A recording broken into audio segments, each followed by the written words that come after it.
Hello fellow Avatar and Korra fans, I'm Avatar.boy here with my second comic review, and a few days ago I recorded a video. If you haven't seen it, check it out on my channel. I reviewed The Promise Parts 1, 2, and 3, and today I will be reviewing the Search Trilogy, and that includes Part 1, Part 2, and Part 3.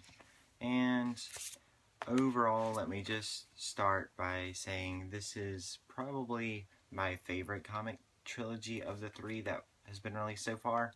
I kind of go back and forth from between this one and The Rift for various reasons, but when I review The Rift, I'll explain why for that, and in this video, I'll get into why I love this trilogy so much. And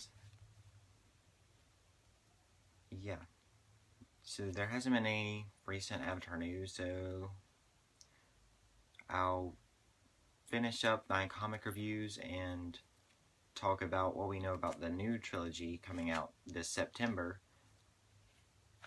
the Smoke and Shadow. So I'll show the covers, the descriptions that we get. I'll do that video maybe even before the Rift, just because I don't have a copy of the Rift currently because I let my friend borrow it, and he's still reading them, so I'll just do it whenever I get that back. If it's more than a week or so, I'll probably just go ahead and do the Smoke and Shadow preview video. So yeah, that's how it's gonna go on my channel, and then I have several more topics of videos that I'm gonna bring up probably in that video based on like the future of my channel now that Korra is over. So yeah, enough with the intro. Let's get into the Search parts 1, 2, and 3. Okay. Once again, this is probably my favorite. I loved it overall, just like in The Promise. It was a really good continuation, and also it captured the show's charm and what I personally think is find most attractive about the show. So, yeah, let's get started with first all my pros, and then I'll mention my cons later, which pros outweighs the cons quite a bit in this one. Let me start out with the focus, obviously. Zuko's mom, Ursa. We see what happened to her, the biggest question left unanswered at the end of the finale with the cliffhanger, "Where is my mother?" said by Zuko, and it took us like, I don't know, 5 years or so to get the answer, but finally we have it, and I love it. Let me just say that. I'll start out. The Ursa flashbacks, the focus of the trilogy once again, and it goes into she gets more character development for her personally. It shows her history, how she met Ozai, or met in quotes, and her backstory. So let me start out by her backstory, since that came before Ozai. We see the opening pages are of her and her, I think they're boyfriend, girlfriend at that time. Her and her boyfriend, Icum, I think it's pronounced. And they're acting out the Love Amongst the Dragons play that, or a part of it that Zuko mentioned in Emerald Island Players, which is kind of a cool little nod to the series. But, yeah, we see their relationship throughout, and there's not much to talk about. They're just, obviously, she loves him, but what comes up is, like, Ozai shows up, and after Icum has, like, asked Ursa to marry him, and she said yes, obviously, but then Ozai comes up and basically steals her from him, because since he's Prince Ozai and Fire Lord Azulon comes with him, he's able to choose whoever he wants, basically an arranged marriage type of thing. Which I honestly never, ever expected to have for Zuko's mom. I never expected that. I never saw it coming. But I really liked it, but I didn't like that it happened, because I like Ursa as a character personally, but from what we've seen, and Ozai's still a jerk, and he was back then. But, you know, there's not much more to say. That's basically just what happened. I'll talk about more about what happened to her, like they answered the question we've been waiting more later, and my thoughts on it. Another thing I really, really, really loved was the added scenes to the Zuko Alone flashback episode that we got in Avatar episode 207, I think. I can't remember. And what we got from that, we saw in comic form an exact copy of some of the scenes that we saw between Zuko's backstory and Azula and all that, their relationship and everything. And also how like Ursa treated Azula differently because she thought she kind of was a monster, kind of like she said. But they added some scenes in between there, and we saw some nods to like quotes from, for example, the Siege of the North Part 2, I think, and Zuko said by Zuko in the cave after he's talking to Aang when he's unconscious in the Avatar state. He says, Father said she was born lucky. He says, I was lucky to be born. We actually saw that. It was at like a dinner table scene. I love that. And Ursa's reaction, obviously, she blew up at Ozai for saying that. Like, what a terrible thing to say. But yeah, I loved how they brought that in there, because that's one of the lines that honestly sticks out to me when I watch the show. Is so powerful based on how Zuko said it, how he was treated with his father. It was basically the same thing between Ursa and Azula, but Ursa never would have went that far. Once again, Ozai's a jerk. But we also got an answer to how exactly Azula died, which we saw in the Zuko Alone. And the deal that Ursa made that was brought up in the invasion when Zuko was talking to Ozai about what happened, and she's like, we had a plan when which I would become Prowler and your life would be spared. We saw that. Turns out Ursa killed Azula by making like I don't know, a potion or something. Like, yeah, a poison and putting it in a drink, I think. And yeah, so dang, once again, Ozai, a jerk. He wants the throne so bad, he wants control so bad that he doesn't care or even think about like the fact that his father would die. And I mean, dude, but whatever. I still love that, how we finally have an answer to that as well, how Azula died, how it was Ursa. I honestly didn't see that either. I didn't think she killed him. I just thought he honestly, he said he was like pretty old when we saw him, and I honestly just thought it just happened, like he just died from old age. And it just happened like that. But now I think this makes a lot more sense, but whatever. So I love that it seems Zuko Alone and the nods to that quote and everything like that. Azula, toward the beginning, when Zuko's seeing her at the mental institution when she's wrapped up in her suit thing, and she's chained, and when they go see Ozai, she's in there, and she's really creepy. They drew her with her eyes all throughout the comic trilogy, where her eyes just, they're like red around it. They drew her literally crazy, and I loved how they did that. It added much to her character. Once again, I'll bring some of that up later on. But how she joined Team Avatar and agreed with Zuko to help find Ursa, and she goes from good to bad various times. I don't think she never, like, obviously she's not completely bad, because they overall trusted her. That Sokka was the least to trust her after at first they freaked out just because they saw her out of like mental institution, like, whoa, what are you doing here? And then they almost started attacking her. But after she said calm down, I'm like, Zuko explained everything, they kind of took her in and overall accepted it. But she kept on kind of firing back at them, kind of like the basic Azula, and so she kind of went good, bad, which I like that. It made sense. You wouldn't want her to become suddenly so good that it's just kind of weird, not her character, you know, not in character for her. But you kind of want to feel sympathy for her once again, like I did in the finale. But in overall, her relationship with her mother.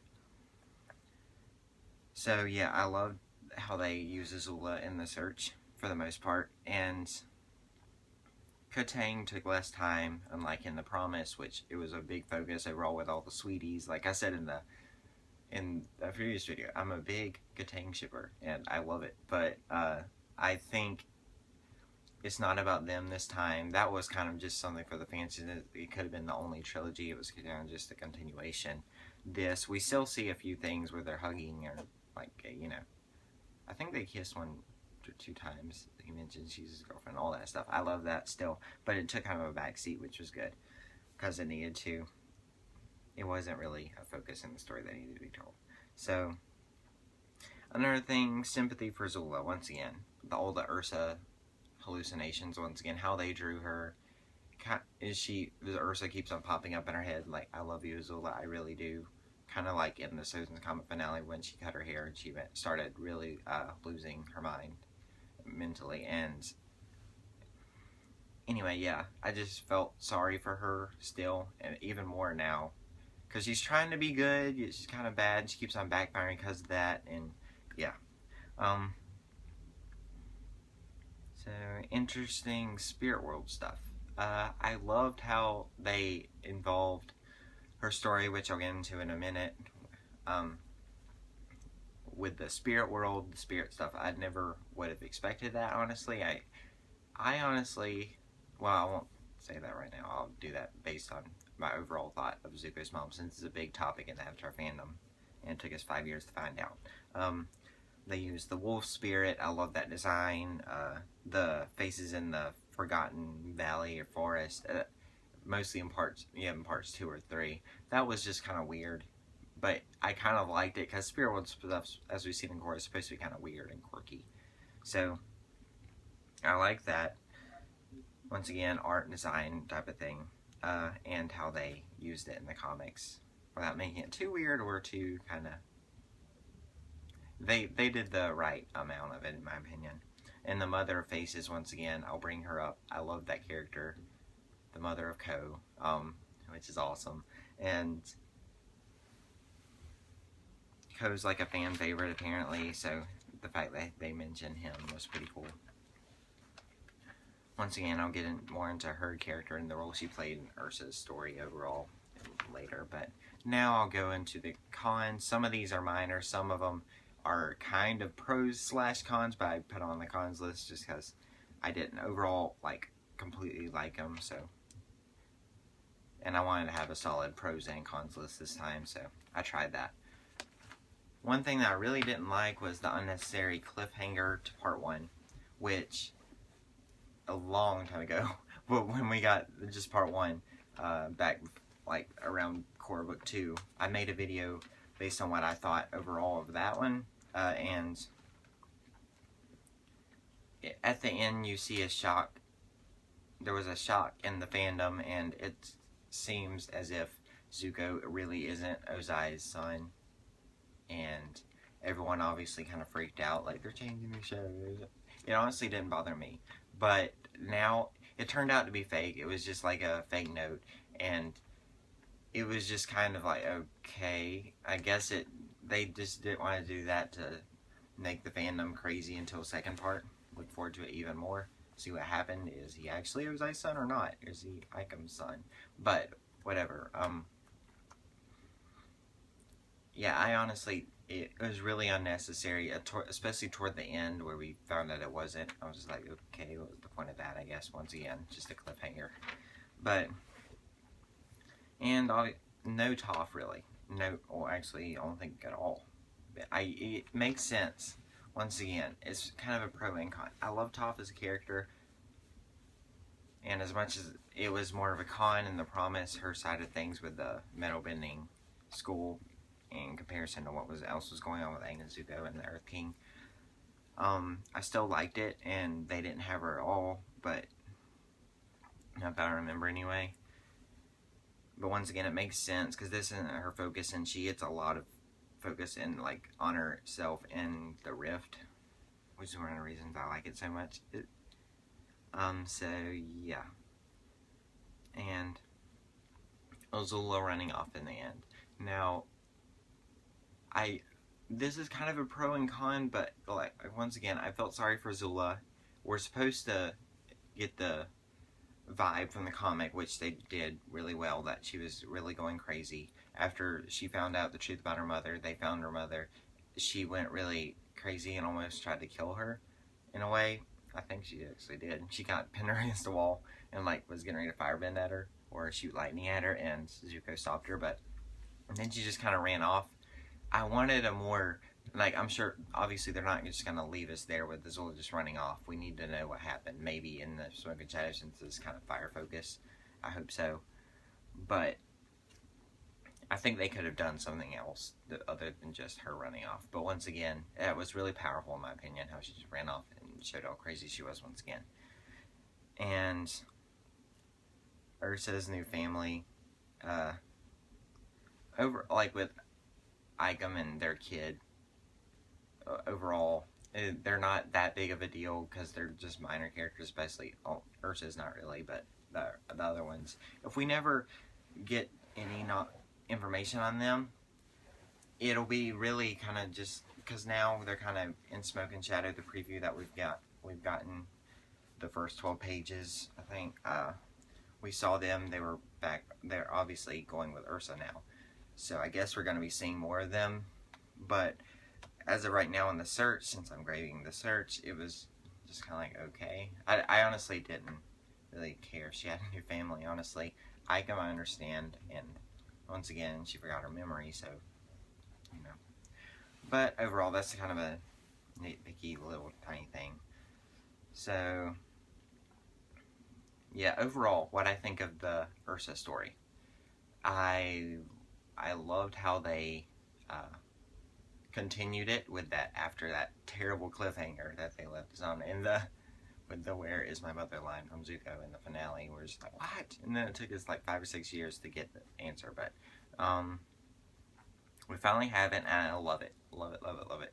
I love once again how they incorporated the spirit world with it, and it added to it. In my opinion, I honestly thought either she was just gonna be dead and Azula and Zuko were gonna have to kind of forgive each other and kind of that way, and that's how Azula would kind of turn good, because honestly I don't think she'll be bad for much longer, but because she was sitting, you know, so back and forth and started crying kind of in this one, I don't see her going all bad. But once again, I loved how they incorporated the mother of faces, giving Ursa a new face, a new life, a new memory, her forgetting her children. Some people didn't like that. Some people thought it was too random or something like that. I liked it. And obviously, a trilogy, they had to make a trilogy focusing on this, so they couldn't just like, oh, she was in a prison somewhere. She was captured, you know. She was in Ba Sing Se. They had to do something kind of different, and they did, and it's really satisfying in my opinion. The mother face is an awesome character, awesome design. How, yeah, she got a new face. She forgot her memory, that's why she had another kid, because obviously she forgot about Zuko and Azula, and it took her a while to convince that that was her. I mean, her kids when they showed up, which I love that. I loved all of Ursa that we saw, and I can't wait to see more in Smoke and Shadow. So, yeah, I'm finally so happy that I was able to review this. Once again, I love this comic trilogy. It's my favorite, probably, and the art, once again, blew me away, even more this time with all the spirit world stuff and Ursa and their family, how they twisted her design after she got a new face and all that. I don't know. I still just love all those designs and painting backgrounds and stuff. All the writing, they're continuing the characters' personalities really well. How they wrote Azula, drew her kind of crazy. I love that. And overall, yeah, really satisfying Ursa story. Really satisfying comic trilogy and the continuation to the promise, and also it doesn't really set up for the rift, but once again, this one didn't really need to, in my opinion. It kind of was a separate Zuko's mom story. It wasn't like the promise really that set up the search directly, which makes sense once again. But so yeah, be looking for my rift Trilogy video soon, and if maybe I'll even do the Smoke and Shadow one before that. So yeah, thanks for watching.